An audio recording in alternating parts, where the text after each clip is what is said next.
Assalamualaikum warahmatullahi wabarakatuh. Perkenalkan, nama saya Eliza Martini dari IPA C 2018. Di sini saya akan membacakan paper yaitu dari mata kuliah Administrasi Manajemen Pendidikan, yaitu dengan tema besar Supervisi Pendidikan. Nah, di sini saya mengambil judul yaitu peran wali kelas sebagai supervisi pendidikan dalam proses pendidikan di sekolah. Itu alasan saya memilih judul ini karena salah satu pelaku supervisi pendidikan yaitu wali kelas. Selain merangkap menjadi guru, wali kelas juga bisa menjadi supervisi pendidikan karena memiliki kelebihan yang dapat melihat dengan fokus terhadap permasalahan dalam peningkatan mutu pendidikan peserta didiknya. Nah, sebelum mengetahui peran apa saja sih wali kelas dalam untuk menjadi supervisi pendidikan, di sini kita harus tahu dulu apa itu supervisi pendidikan. Pengertiannya ya, yaitu arti supervisi diambil dari bahasa Inggris yaitu supervision, yang berarti pengawas atau kepengawasan, yaitu orang yang melaksanakan atau melakukan pekerjaan supervisi disebut yaitu supervisor gitu.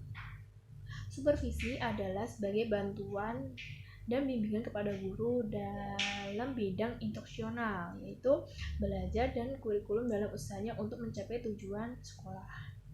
Nah, di sini supervisi merupakan suatu layanan dan bantuan yang diberikan oleh supervisor kepada guru dalam upaya memperbaiki pembelajaran agar pembelajaran berdapat dengan baik dan efektif.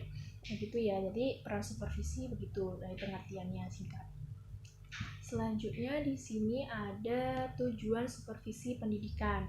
Nah, di sini berbunyi yaitu tujuan dari supervisi pendidikan adalah memberikan bantuan teknis dan bimbingan kepada guru lain dan staf agar personil tersebut mampu meningkatkan kualitas kinerjanya dalam melaksanakan tugas dan melaksanakan proses belajar mengajar. Nah, supervisi sebagai yaitu upaya yang dilakukan oleh para pengawas ya, yaitu pengawas maupun dari internal maupun eksternal, yaitu untuk melihat kinerja personalia dalam melakukan perbaikan terhadap salah satu bagian kerja yang tidak maksimal dalam menunjukkan kinerjanya, yaitu tadi ya contohnya wali kelas. Misalnya kita nanti di pembelajaran siswanya nanti apakah ada yang tidak sesuai atau yang sudah sesuai, nanti wali kelas juga kayak mengawasi gitu ya. Lanjut yaitu fungsi supervisi pendidikan. Yang pertama yaitu pada penelitian. Di sini maksudnya supervisi sebagai peneliti, yaitu nanti kita mengobservasi, mengkaji apa saja yang ada di lapangan begitu ya, entah faktor internal maupun eksternal yang mempengaruhi jalannya atau lancarnya suatu pembelajaran atau aspek-aspek lain. Yang kedua yaitu ada penilaian dalam aspek positif dan negatif dalam pembelajaran. Dan nanti supervisi itu menilai apakah sudah sesuai apa belum gitu, baik buruknya atau nanti plus minusnya bagaimana dalam suatu pembelajaran gitu ya. Dan yang ketiga yaitu ada perbaikan serta peningkatan kualitas dalam pembelajaran. Nah, ini perbaikan nanti dilihat, diobservasi dulu, nanti dikaji, terus dinilai, nanti ada perbaikan atau evaluasi untuk peningkatan kualitas dalam pembelajaran tuh. Nah, untuk menjadi supervisi itu haruslah jujur serta menerima kritik dan saran dari orang lain atau pihak yang berwenang. Jadi supervisi itu harus memegang teguh tanggung jawab gitu. Nah, ini lanjut ya, yaitu wali kelas sebagai supervisi pendidikan, yaitu peran wali kelas ya. Nah, pelaku supervisi merupakan yaitu tadi ya, setiap unsur ada di tiap sekolah sebagai sebuah lembaga pendidikan. Nah, alasan wali kelas sebagai supervisi pendidikan yaitu sedikit banyak yang tahu. Pasti apa saja kan supervisi itu banyak perannya ya, yaitu ada 7, yaitu pengawas dalam pembelajaran, kepala sekolah, bidang wakasek kurikulum dan wakasek kesiswaan, wali kelas, petugas belajar, dan petugas perpustakaan. Nah, di sini mengapa saya memilih peran supervisi pendidikan itu pada wali kelas, karena wali kelas itu mempunyai unsur paling dekat dengan peserta didiknya gitu ya, selain guru. Biasanya kan kalau guru kan hanya mengajar, kalau wali kelas itu kayak mengatur kelasnya gitu, setiap kelas tertentu begitu ya, yang paling dekat, yang langsung terlibat dengan prestasi belajar siswa, yaitu ya wali kelas gitu. Nah, sesuai yang dijelaskan tadi, tugas wali kelas sebagai supervisi pendidikan, yaitu wali kelas bertanggung jawab atas kemajuan peserta didiknya, yaitu pada kelas tertentu ya, sesuai yang diampu wali kelas tersebut. Dengan kedudukannya itu, wali kelas tentunya memiliki data yang lengkap peserta didiknya itu untuk mengamati keadaan peserta didik yang terdaftar di kelas tersebut atau kelas yang bersangkutan. Begitu. Selain menganalisis peserta didik yang peserta didik yang itu diawasi, itu guru-guru nanti guru-guru juga memiliki peran, nanti biasanya bekerjasama dengan wali kelas untuk saling menyetor data apa saja yang nanti diamati, atau mungkin nilai juga itu lalu disimpan sebagai arsip gitu. Selanjutnya itu manfaat wali kelas sebagai supervisi pendidikan, yaitu 1. Mampu menemukan kegiatan yang tidak sesuai dengan tujuan. Begitu ya, dapat menganalisis ya, yaitu tujuan kegiatan sama proses kegiatan itu bisa menemukan nanti plus minusnya gitu. Yang kedua, menemukan kegiatan yang belum sesuai dengan tujuan. Ya tadi berdasarkan observasi ya.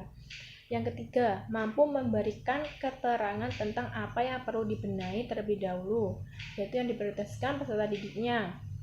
Jadi sebelum kayak misalnya mengajar atau mengawasi itu, kita kayak tahu apa sih yang harus diprioritaskan. Misalnya pada kelas ini itu kekurangannya belum paham materi ini, dan kelas ini biasanya sering banyak siswa yang absen gitu, dan nanti diprioritaskan mana yang prioritasnya ada masalah apa nanti dibenahi begitu.